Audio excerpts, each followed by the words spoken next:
जय श्री राम।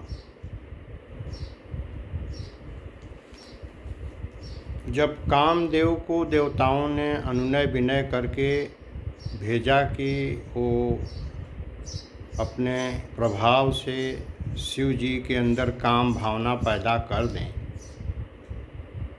और कामदेव ने जब अपना प्रभाव फैलाया तो सारे जितने योगी यति सन्यासी तपस्वी जितने थे सब काम के वशीभूत हो गए।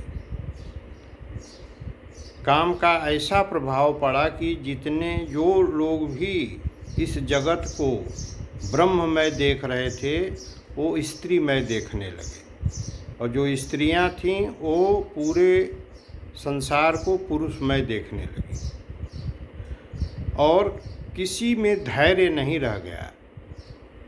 जिस पर भगवान राम ने कृपा किया बस वही बचा, बाकी कोई बचा नहीं। अब आगे का सुनिए। उभय घरी अस कौतुक भयउ, जो लगी काम शंभु पहि गयउ। शिवहि बिलो की ससंख्य मारू, भयउ जथा थिति सब संसारू। भये तुरत सब जीव सुखारे, जिमि मद उतरि गए मतवारे। रुद्रहि देखि मदन भय माना, दुराधरस दुर्गम भगवाना। 2 घड़ी तक ऐसा तमाशा हुआ जब तक कामदेव शिव जी के पास पहुंच गया।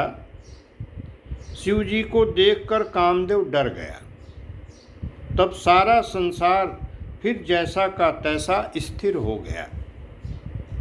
तुरंत ही सब जीव वैसे ही सुखी हो गए जैसे नशा पिए हुए लोग नशा उतर जाने पर सुखी होते हैं।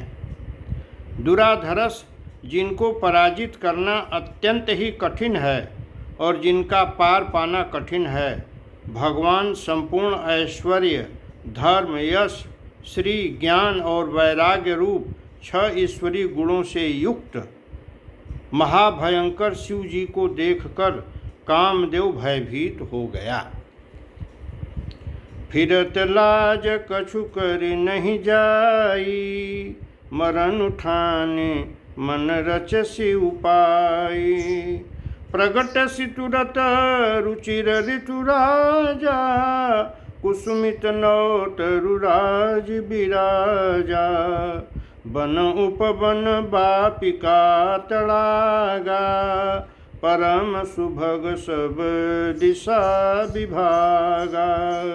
जहाँ तहाँ जनु मगत अनुरागा, देखु मुयो मन मन सिज जागा। लौट जाने में लज्जा मालूम होती है और करते कुछ बनता नहीं। आखिर मन में मरने का निश्चय करके उसने उपाय रचा। तुरंत ही सुंदर ऋतुराज बसंत को प्रकट किया। फूले हुए नए नए वृक्षों की कतारें सुशोभित हो गईं। वन, उपवन, बावली, तालाब और सब दिशाओं के विभाग परम सुंदर हो गए। जहाँ तहाँ मानो प्रेम उमड़ रहा है, जिसे देखकर मरे मनों में भी कामदेव जाग उठा। जागई मनोभव मुयहु मन बन, सुभगता न परय कही। शीतल सुगंध सुमंद मारुत, मदन अनल सखा सही। बिकसे सरनि बहु कंज गुंजत, पुंज मंजुल मधुकरा। कलहंस पिक सुक सरस रव करि, गान नाचहि अपछरा। मरे हुए मन में भी कामदेव जागने लगा।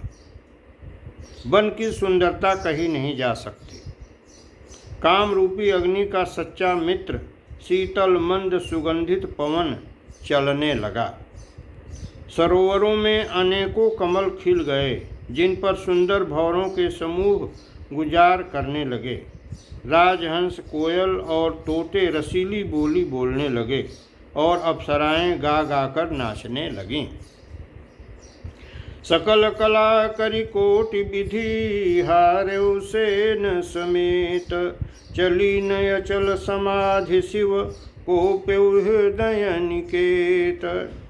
कामदेव अपनी सेना समेत करोड़ों प्रकार की सब कलाएं करके हार गया, पर शिव जी की अचल समाधि न डिगी।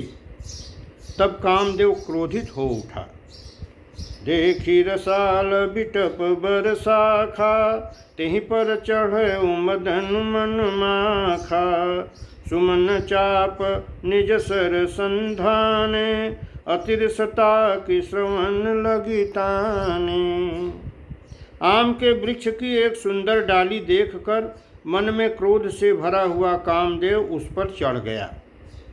उसने पुष्प धनुष पर अपने 5 बाण चढ़ाए और अत्यंत क्रोध से लक्ष्य की ओर ताक कर उन्हें कान तक तान लिया। छाड़े विषम विशिख उर लागे, छूटी समाधि शंभु तब जागे। भयउ ईश मन क्षोभु विशेषी, नयन उघारि सकल दिशि देखी। सौरभ पल्लव मदनु बिलोका, भयउ कोपु कंपयो त्रैलोका। तब शिव तीसर नयन उघारा, चितवत काम भयो जरि छारा। कामदेव ने तीक्ष्ण 5 बाण छोड़े जो शिव जी के हृदय में लगे। तब उनकी समाधि छूट गई और वे जाग गए। शिव जी के मन में बहुत क्षोभ हुआ। उन्होंने आंखें खोलकर सब ओर देखा। जब आम के पत्तों में छिपे हुए कामदेव को देखा तो उन्हें बड़ा क्रोध हुआ, जिससे तीनों लोग कांप उठे। तब शिव जी ने तीसरा नेत्र खोला। उनके देखते ही कामदेव जलकर भस्म हो गया। हाहाकार भयो जग भारी, डर पे सुर भय असुर सुखारी। समुझि काम सुख सोचहि भोगी, भय अकंटक साधक जोगी। जगत में बड़ा हाहाकार मच गया। देवता डर गए, दैत्य सुखी हुए, भोगी लोग काम सुख को याद करके चिंता करने लगे और साधक योगी निष्कंटक हो गए। जोगी अकंटक भय पति गति सुनत रति मूर्छित भई। रोदति बदति बहु भांति करुणा करति शंकर पहि गई। अति प्रेम करि बिनती विविध विधि जोरि कर सन्मुख रही। प्रभु आशुतोष कृपाल शिव अबला निरखी बोले सही। योगी निष्कंटक हो गए। कामदेव की स्त्री रति अपने पति की यह दशा सुनते ही मूर्छित हो गई। रोती चिल्लाती और भांति भांति से करुणा करती हुई वह शिव जी के पास गई। अत्यंत प्रेम के साथ अनेकों प्रकार से विनती करके हाथ जोड़कर सामने खड़ी हो गई। शीघ्र प्रसन्न होने वाले कृपालु शिव जी असहाय स्त्री को देखकर सुंदर उसको सांत्वना देने वाले वचन बोले। अब ते रति तव नाथ कर हुई हैं नाम अनंगु। बिनु बपु व्यापी सब ही पुनि सुन निज मिलन प्रसंग। हे रति, अब से तेरे स्वामी का नाम अनंग होगा। वह बिना ही शरीर के सबको व्यापेगा। अब तू अपने पति से मिलने की बात सुन।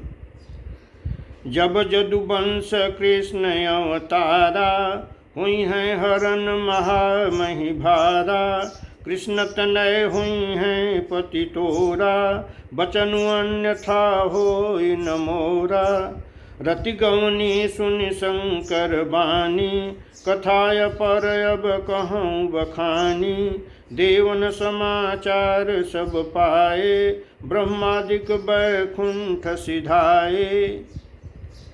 जब पृथ्वी के बड़े भारी भार को उतारने के लिए यदुवंश में श्री कृष्ण का अवतार होगा, तब तेरा पति उनके पुत्र के रूप में उत्पन्न होगा। मेरा यह वचन अन्यथा नहीं होगा। शिव जी के वचन सुनकर रति चली गई। अब दूसरी कथा बखान कर विस्तार से कहता हूँ। ब्रह्मा आदि देवताओं ने ये सब समाचार सुने तो वे बैकुंठ को चले। सब सुर विष्णु बिरंचि समेता, गए जहाँ शिव कृपा निकेता। पृथक पृथक तिन्ह कीन्हि प्रशंसा, भय प्रसन्न चंद्र अवतंसा। बोले कृपा सिंधु वृष केतु, कहूँ अमर आए के ही हेतु।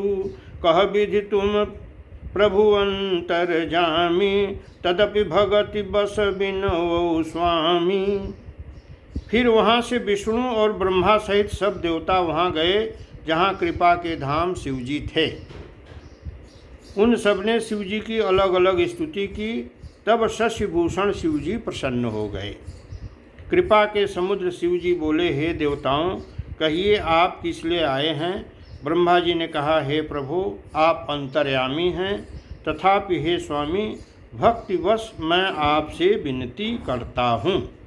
सकल सुरन के हृदय यस शंकर परम उछाहु, निज नैनन देखा चहै नाथ तुम्हार विबाहु। हे शंकर, सब देवताओं के मन में ऐसा परम उत्साह है कि हे नाथ, वे अपनी आँखों से आपका विवाह देखना चाहते हैं। जय श्री राम।